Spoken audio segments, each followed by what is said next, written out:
पिता और पुत्र और पवित्र आत्मा के नाम पर आमीन। Praise the Lord. प्रिय भाइयों और बहनों, कैसे हैं आप लोग? मुझे आशा है कि परमेश्वर के आशीर्वाद के अनुसार आप सब लोग खुश होंगे, बढ़िया होंगे और परमेश्वर की करुणा के मुताबिक आप सब लोग खुश होंगे। मैं भी अच्छा हूँ और आप लोगों के लिए एक नया टॉपिक लेकर आया हूँ। और उससे पहले मैं आप लोगों को दोबारा मेरा चैनल डिवाइन प्रीचिंग में आप सभी लोगों का स्वागत करता हूँ। ये डिवाइन प्रीचिंग मैंने इसीलिए नाम रखा है क्योंकि परमेश्वर की बात जहाँ पे की जाती है वो वैसे ही डिवाइन हो जाता है। इसीलिए मुझे ये नाम ठीक लगा और मुझे ये डिवाइन प्रीचिंग चैनल के लिए ये नाम परफेक्ट लगा, इसीलिए मैंने ये रखा है। तो प्रिय भाइयों बहनों, आप सब कैसे हैं? मैं बिल्कुल ठीक हूँ, बढ़िया हूँ और मैं आशा करता हूँ कि पिछले वीडियो जो मैंने बनाया था, मुझे आशा है कि बहुत लोगों को पसंद आया होगा और जिनको भी नहीं पसंद आया है, मैं विश्वास करता हूँ कि उस वीडियो को आप लोग दोबारा देखिए और जो मैंने मैसेज डिलीवर की है उसके बारे में थोड़ा सा मनन चिंतन करने के लिए, क्योंकि मेरा जो है फीलिंग ये नहीं है कि मैं किसी को हर्ट करूं, पर जहाँ बाइबल की या क्रिश्चियनिटी की बात आए, कुछ बातें ऐसी होती है जो हमें ना चाहते हुए भी कहना पड़ता है, जिससे कि कई लोगों को बुरा लग सकता है। प्रभु परमेश्वर ने भी उन्होंने दुनिया के सामने सच्चाई ही रखी थी, पर कई लोगों को वो सच्चाई ठीक नहीं लगा, क्योंकि सच्चाई में हमें वो सुकून नहीं मिलता जो हमें झूठ से मिलता है। और झूठ एक ऐसा चीज़ है जो हमारे साथ, मतलब हम जो नहीं चाहते हैं वो भी हमें झूठ के सहारे मिल जाता है, पर वो ज़्यादा दिन के लिए टिका नहीं रहता है। वो बहुत दिन तक जो है झूठ के सहारे हम खुश नहीं रह सकते हैं। पर सच्चाई में कड़वा ज़रूर है, पर वो कड़वाहट परमेश्वर जैसे जैसे आप सच्चाई के साथ चलते जाएंगे, उस कड़वाहट को परमेश्वर मीठे में बदल देंगे। फिर आप हो, चाहे मैं हूँ, चाहे जितने भी विश्वासी हैं, जो भी उस सच्चाई के रास्ते चलेंगे, फिर उनको वो महसूस होगा कि सच्चाई में चलना कितना सही और आशीर्वाद उसमें मिलता है, ये हमें पता चलेगा। जब तक हम किसी चीज़ को नहीं परखेंगे, हमें उसका महत्व नहीं पता चलेगा। यहाँ भी कुछ ऐसा ही है। परमेश्वर हमसे सच्चाई चाहता है और हमें परमेश्वर का साथ देना है उस सच्चाई के द्वारा चल के। हमें ऐसा कोई भी काम जो परमेश्वर ने हमारे लिए दिया गया है, उनके अगेंस्ट जाके हमें कोई भी काम नहीं करना है। और पिछले वीडियो में मैंने आपको इसी के बारे में बताया था कि परमेश्वर के डर को अपने अंदर लेकर आओ और परमेश्वर ने हमें जो कुछ भी कहा है उसके मुताबिक चलो। जो वो आज्ञा हमें देते हैं उस आज्ञा का पालन करना हमारा कर्तव्य है। और आप सभी के लिए एक नया वीडियो लेके दोबारा मैं आया हूँ और कोशिश करूँगा इस बार आप लोगों को एक अच्छा संदेश देने के लिए प्रभु का। वैसे तो थंबनेल को देख के आप लोगों को पता लग गया होगा कि मैं किस टॉपिक पे बात करने वाला हूँ। आज का टॉपिक है, हमें प्रार्थना कैसी करनी चाहिए और किस तरह प्रार्थना करने से परमेश्वर खुश होते हैं, और हमें कैसी प्रार्थना करने से हमारी प्रार्थना और विनती परमेश्वर तक पहुंचेगी। इसी के बारे में आज हम थोड़ा मनन चिंतन करेंगे। तो प्रार्थना करने के 3 तरीके होते हैं। वैसे तो देखा जाए कहीं तरह के तरीके होते हैं, पर फिलहाल मैं आज सिर्फ 3 तरीके जो बहुत ही ज्यादा महत्व है, और इस तीन प्रकार के प्रार्थना के द्वारा क्या हम परमेश्वर तक पहुंच पाते हैं या नहीं, बस हमें यही देखना है। और हमें ऐसी प्रार्थना करनी चाहिए या नहीं, इसके बारे में भी हम मनन चिंतन करेंगे। वैसे तो बहुत अनेक प्रकार के प्रार्थनाएं होती है, पर जैसे मैंने आपको कहा, हमें सिर्फ 3 प्रकार के बारे में आज हम डिस्कस करेंगे। तो 3 प्रकार में से सबसे पहला जो प्रार्थना का तरीका है वह यह है, मैं, मेरी फैमिली, मेरा काम, बस इसके आगे और कुछ नहीं। यह फैमिली वालों के लिए है। परमेश्वर के पास ऐसे लोग खासकर जाते हैं, इनको जो है दुनिया के बारे में कुछ लेने देना नहीं, क्रिश्चियनिटी के बारे में कुछ लेने देना नहीं, कौन कैसा जी रहा है, वो पाप में है या वो विश्वास में है या वो विश्वास में नहीं है, पड़ोसी कैसे हैं, इनको इसके बारे में कुछ लेने देना नहीं। इनको सिर्फ अपनी ही पड़ी रहेगी, मैं, मेरा घर, मेरा परिवार, बस। ये परमेश्वर के पास जब भी अपना विनती लेके जाएंगे तो इनके पास सिर्फ यही टॉपिक रहेंगे, यही प्रार्थनाएं रहेंगी, यही पेटिशंस रहेंगे कि परमेश्वर आप मेरे परिवार को संभालिए, हमें आशीर्वाद दीजिए, हमें उस चीज की कमी है, उस चीज को पूरा कीजिए, मुझे ये बीमारी है, इस बीमारी को ठीक कीजिए, मेरे बेटा जो है 12वीं उसने खत्म कर ली, उसको अच्छी कॉलेज में सीट मिल जाए, मेरी बेटी ग्रेजुएशन उसने पूरा कर लिया, उसको अच्छी नौकरी मिल जाए, मेरी जो है बिजनेस उसकी अच्छी तरक्की हो, सिर्फ यही रहेगा। उनको चिंता सिर्फ अपने लिए ही होगी। तो ऐसे प्रार्थना करने वाले आपको बहुत मिलेंगे। क्या परमेश्वर उनकी प्रार्थना को सुनेंगे? आप जरूर सुनेंगे, क्यों नहीं सुनेंगे। चाहे आप गलत प्रार्थना करो, चाहे सही प्रार्थना करो, चाहे वो विश्वासी प्रार्थना क्यों ना हो, हर प्रकार के प्रार्थना जो है परमेश्वर जरूर सुनेंगे। पर जो आपकी विनती है क्या वो पूरा होगी, बस यही देखना है। तो परमेश्वर ऐसी प्रार्थनाएं क्या सुनते हैं? सच में जरूर सुनते हैं, पर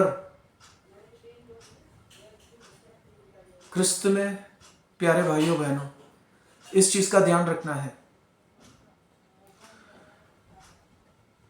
हमें जैसी जिंदगी पसंद है, हमें जीने का हक नहीं, पर परमेश्वर जैसे हमसे चाहते हैं हमें वैसी जिंदगी जीनी है, तो प्रार्थना भी उसी के अकॉर्डिंग ही होना चाहिए। जैसे कि बहुत लोग का कहना यह होगा,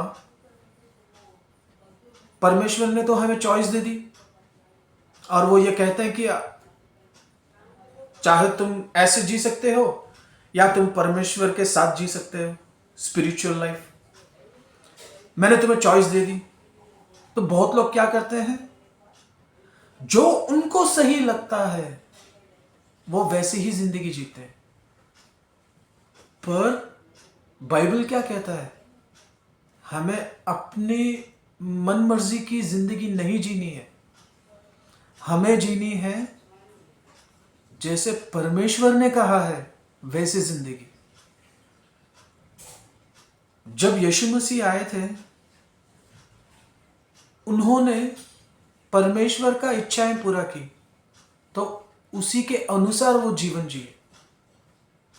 तो वही यीशु मसीह यही बात हमको भी सिखाते हैं। पर हम क्या करते हैं, हम अपनी जिंदगी नहीं जीते, हम परमेश्वर की जिंदगी नहीं जीते, हम जीते हैं अपनी जिंदगी। तो हमारा प्रार्थना भी ना हमारे जैसे ही होते हैं, उसमें प्रार्थना तो होगी हाँ, पर उसमें विश्वास नहीं होगा। प्रार्थना तो होगी पर उसमें सिर्फ स्वार्थ की प्रार्थना होगी, me myself and my family, बस उन्हीं के लिए प्रार्थना। क्या परमेश्वर ऐसी प्रार्थना सुनते हैं? सुनते हैं, पर उसका जवाब वो इतना जल्दी नहीं देंगे जब तक हम अपनी प्रार्थना में चेंजेस ना लाए, परिवर्तन ना लाए। वो मैं आपको आगे जाके दिखाऊंगा, बताऊंगा कि वो प्रार्थना हमें कैसी करनी चाहिए। तो 3 में से ये पहला जो है कि me myself and my family, वो उनके लिए प्रार्थना है। जो सेकंड प्रार्थना है वह यह है कि prayer of revenge and prayer of curse. आप लोग काफी सोचने में पड़ जाएंगे कि ये अचानक क्या बोल रहा है करके। हाँ जी, मैं सही बोल रहा हूं। मैं ये वह लोग प्रार्थना करते हैं जो किसी से खुश नहीं है, खुद से भी खुश नहीं है, और दूसरों की खुशियों में वह खुश नहीं होंगे कभी भी। ऐसे लोगों के दिल में और दिमाग में हमेशा ही क्या होंगे? प्राइड, घमंड। मैं आपको एक एग्जाम्पल देता हूं। एक परिवार है, बहुत ही बड़ा परिवार है, अच्छी खासी, और उस परिवार में कई लोग हैं, पर उनमें से परमेश्वर हर किसी को नहीं चुनते, चुनेंगे परिवार में से सिर्फ एक बंदे को। और रिश्तेदारी में तो आप सब लोग जानते ही होंगे कि रिश्तेदार कितना बड़ा होता है करके, परिवार वगैरह सब। अगर कोई अनॉइंटेड किसी को जाके परमेश्वर की महिमा सुनाएगा या उनको यह बताने की कोशिश करेगा कि जो हम कर रहे हैं वो गलत है, और जो रिश्तेदारी में है, परिवार में है, अगर उस सदस्यों को प्रभु की बातें अकॉर्डिंग टू स्क्रिप्चर जो वो हमें समझाने जा रहे हैं, अगर वो पसंद ना आए, तो वो इंसान क्या करेगा? परमेश्वर के अगेंस्ट वो जाने की कोशिश करेगा। तो इसमें क्या आएगी? बाधाएं। बाधाएं आने से इसका नुकसान क्या होता है? इसका नुकसान जो है दुश्मनी में बदलता है एक अच्छा खासी रिश्ता भी। हाँ जी प्यारे भाइयों बहनों, अच्छी खासी रिश्ता भी दुश्मनी में बदल जाएगा। और ये दुश्मनी किस में जाएगा? कर्स में जाएगा, श्राप में। तो परमेश्वर के पास ऐसे लोग जब भी जाएंगे, उनका सिर्फ एक ही प्रार्थना होगा कि परमेश्वर, उस बंदे ने यानी कि मेरे भाई ने मेरे बारे में ऐसे बोल दिया, मेरी बहन ने मेरे बारे में ऐसे बोल दिया, मेरे चाचा ने मेरे बारे में ऐसे बोल दिया, तो मैं काफी हर्ट हो चुका हूं मैं, और इसलिए जो है आप उनके लिए कुछ मत करना, आप उनको सबक सिखाना। ऐसी प्रार्थनाएं करते हैं आजकल के हमारे भाई बहन लोग। तो क्या ऐसी प्रार्थनाएं परमेश्वर सुनता है?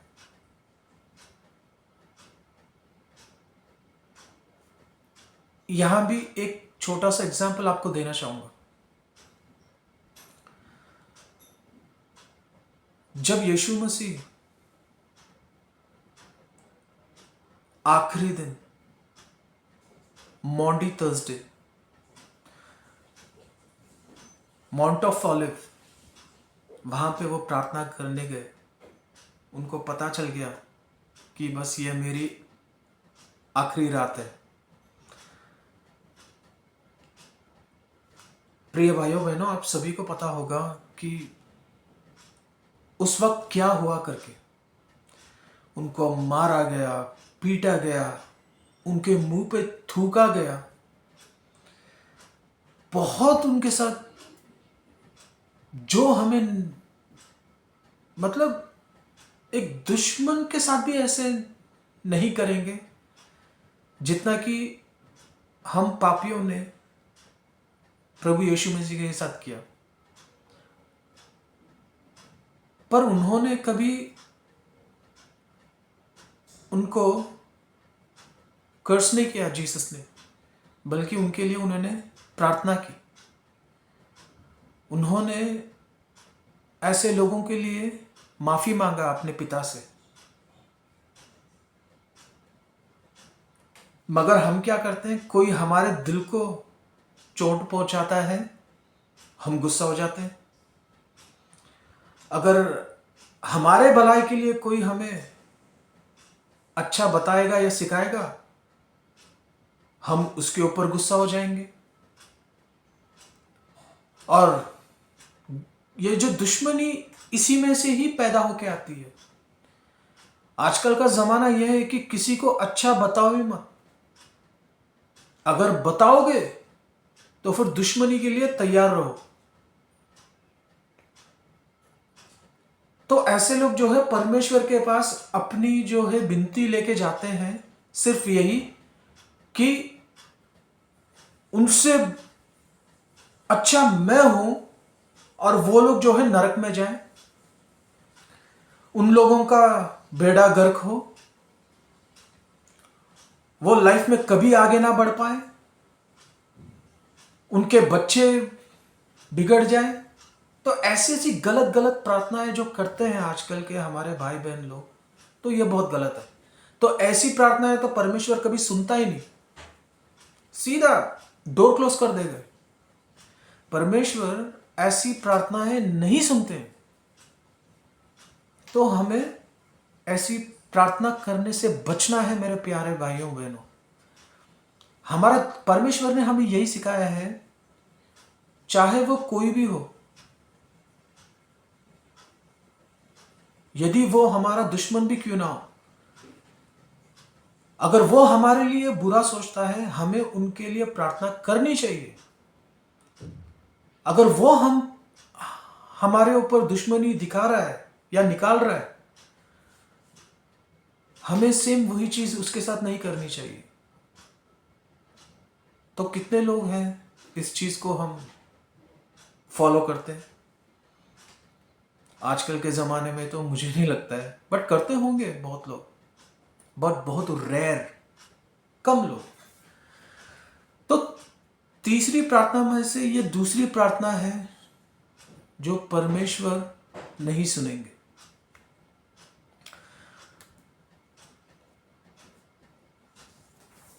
और मेरे प्यारे भाइयों और बहनों, तीसरी प्रार्थना वो है कि परमेश्वर ने एक विनती हमारी सुनी और पूरा किया, फटाक से दूसरी विनती।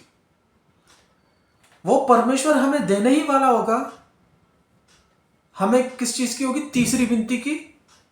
तीसरी विनती को जाके हम परमेश्वर के सामने रख देंगे। तो ऐसा प्रेयर जो होते हैं कि मिलने से पहले ही हम दूसरा पिटिशन रख देंगे, दूसरा पिटिशन मिलते ही तीसरा पिटिशन। मतलब ये भी एक स्वार्थ जैसी प्रार्थनाएं होगी। तो हमें ऐसी प्रार्थनाएं नहीं करनी चाहिए जिससे कि परमेश्वर दुखी हो। हमें ऐसी प्रार्थनाएं से बचना चाहिए भाइयों बहनों।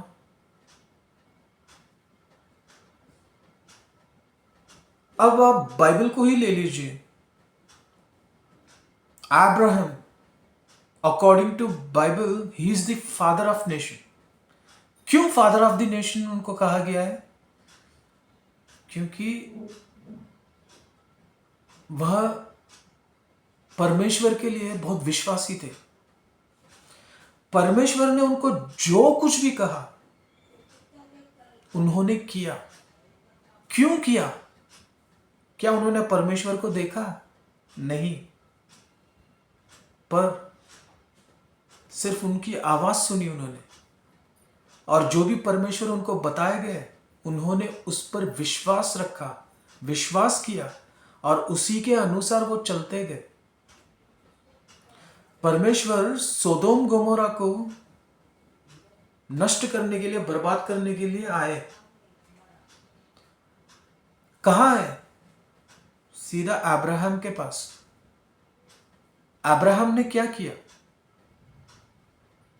क्या बोल दिया कि सही किया, आप आ गए परमेश्वर, क्योंकि बहुत ही पाप हो गया उस जगह पे, जाके नष्ट कर दीजिए? नहीं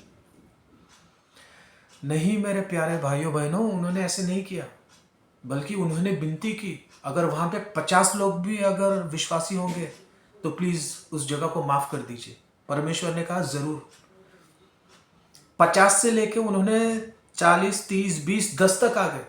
परमेश्वर ने कहा ठीक है अब्राहम, आपकी प्रार्थना, आपकी विनती मैंने स्वीकार कर ली। अगर वहां पे 10 लोग भी विश्वासी निकलेंगे होंगे तो फिर मैं नष्ट नहीं करूंगा। पर क्या निकले? सिर्फ कितने निकले? लोत और लोत की फैमिली, बस यही थे विश्वासी वहां पे। 10 जन भी नहीं थे। परमेश्वर ने क्या किया? नष्ट किया। पर यहां हमें सीखने को क्या मिल रहा है? अब्राहम ने स्वार्थ की प्रार्थना नहीं की, उसने अपने लिए प्रार्थना नहीं की, बल्कि दूसरों के लिए प्रार्थना की। अगर यही मोसेस के बारे में अगर हम जानेंगे तो उससे क्या पता चलेगा हमें? उन्होंने भी खुद के लिए कभी प्रार्थना नहीं की, पर इजरायली लोगों के लिए उन्होंने प्रार्थना की।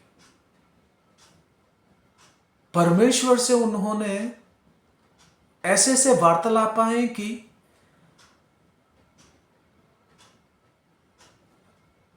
क्या बोला उन्होंने?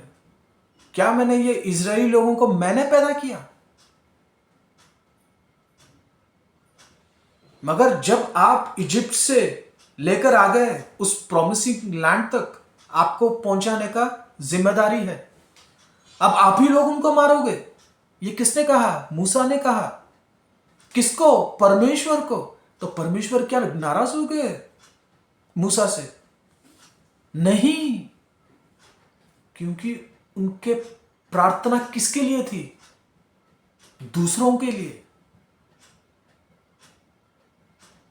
सोलोमन, दुनिया का पावरफुल किंग, ऐसा राजा जो था ना है और ना कभी रहेगा, उन्होंने इजरायली लोगों के लिए बहुत अच्छा किया, बहुत कुछ किया। पर प्रभु उनसे इतने प्रसन्न हुए, क्या पूछा आके आखिर में कि सोलोमन बता तेरे लिए मैं क्या करूं। और तब भी देखो उनकी प्रार्थना क्या थी, विनती क्या थी, परमेश्वर मुझे इज़राइल के लिए बहुत कुछ करना है, तो प्लीज आप मुझे अच्छा ज्ञान दीजिए। तो हम क्या मांगते हैं प्रेयर में? हम क्या मांगते हैं प्रेयर में? बहुत कम जने होंगे जो ये मांगते होंगे कि परमेश्वर मुझे पवित्र आत्मा दीजिए, परमेश्वर मुझे अच्छे ज्ञान दीजिए। बहुत कम लोग होंगे। पर 100 में से 99% जो है अपने स्वार्थ के लिए ही परमेश्वर के पास जाएंगे। परमेश्वर को अगर खुश करना है तो आज मैं एक और बात आपको बता रहा हूं। मैं सिर्फ उनका डर, उनकी आज्ञा ही नहीं, मगर हमें उन दोनों चीज के साथ साथ ये भी करना पड़ेगा। हमें खुद के लिए नहीं पर दूसरों के लिए प्रार्थना करनी चाहिए। अगर आप बीमार हो तो खुद के लिए कभी प्रार्थना मत करो। अगर मान लीजिए कि आपको कोई भी XYZ बीमारी हो, आप ऐसे प्रार्थना कीजिए, परमेश्वर जो बीमारी मेरे अंदर है और उसी बीमारी को मेरे भाई बहन लोग जितने लोग झेल रहे हैं, प्लीज आप उनको ठीक कीजिए, उनको स्वस्थ कीजिए, उनकी बीमारी को ठीक कीजिए आपके उस पवित्र लहू से। परमेश्वर यहां क्या करेगा? परमेश्वर आपकी ये प्रार्थना सुनेगा, क्योंकि आपने अपने लिए प्रार्थना नहीं की पर उन लोगों के लिए की प्रार्थना जो बीमारी वो लोग झेल रहे हैं, वही बीमारी आपको है।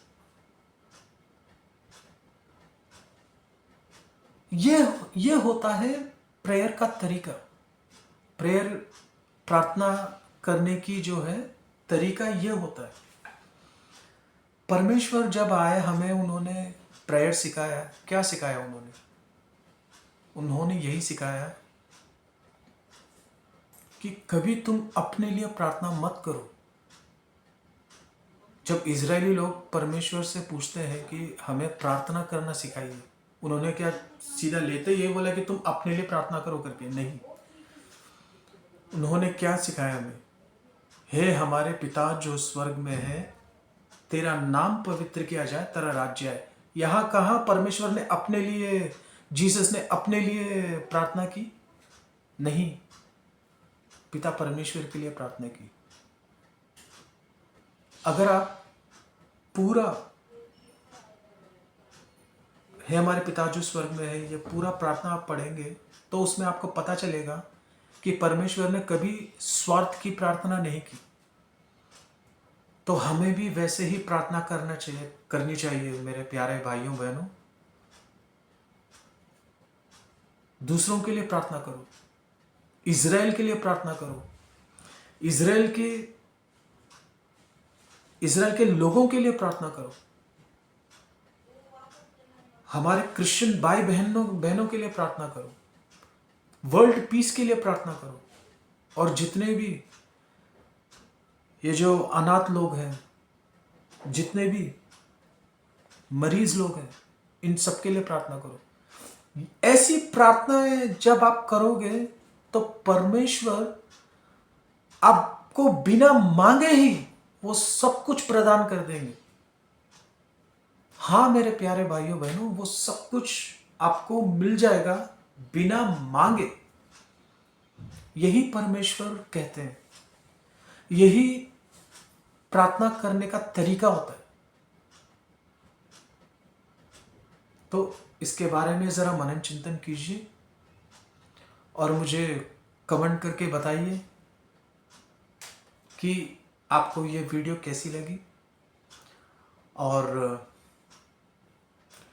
प्रभु के वचन के अनुसार चलना सीखिए और प्रभु ने हमें जो सिखाया है कि हमें प्रार्थना कैसी करनी चाहिए, उस मुताबिक प्रार्थना करना सीखिए। ये वीडियो मैं अब यहीं समाप्त करता हूँ और बहुत जल्द एक तीसरी टॉपिक के साथ आपके साथ मिलता हूँ मैं। तब तक के लिए आप लोग अपना बहुत बहुत ख्याल रखिए, बाइबल पढ़िए, रोज़री कीजिए। माता मरियम से जितना आप इंटरसीड करवाएंगे प्रभु यीशु मसीह से, उतना ही आशीर्वाद आप सभी को मिलेगा। और जो लोग माता मरियम से काफ़ी नाराज़ हैं, जो मानते तक नहीं है, माता मरियम ने कभी ये नहीं बोला कि मुझे वर्शिप करो, और ना ही कैथलिक लोग वर्शिप करते हैं। We just venerate our mother Mary. अब फॉर एग्जाम्पल, चाहे मोदी जी जैसे भी हो, मगर है तो हमारे प्रधानमंत्री। क्या हम हमारे सामने जब वो आएंगे तब क्या हम उनको रेस्पेक्ट नहीं करेंगे, वेनरेट नहीं करेंगे? ऑब्वियसली करेंगे ना। तो वही चीज जो है हम माता मरियम के साथ करते हैं। तो मेरे भाइयों बहनों जो अदर डिनोमिनेशंस में हैं, अगर वो बाई चांस ये वीडियो देख रहे हैं तो प्लीज़ मदर मैरी को हेट मत करो। बेचारी वो बहुत, मैं क्या बोलूँ, वो ऐसी माता है जो हम सबके प्यार के लिए तरसती है वो। और वैसे ही प्रभु परमेश्वर ने अपनी माता को हमारे हाथों नहीं सौंपा है। तो सोचिए इसके बारे में। Okay, God bless you all. बहुत जल्द मिलते हैं। ठीक है, अपना ख्याल रखिए। Take care, bye.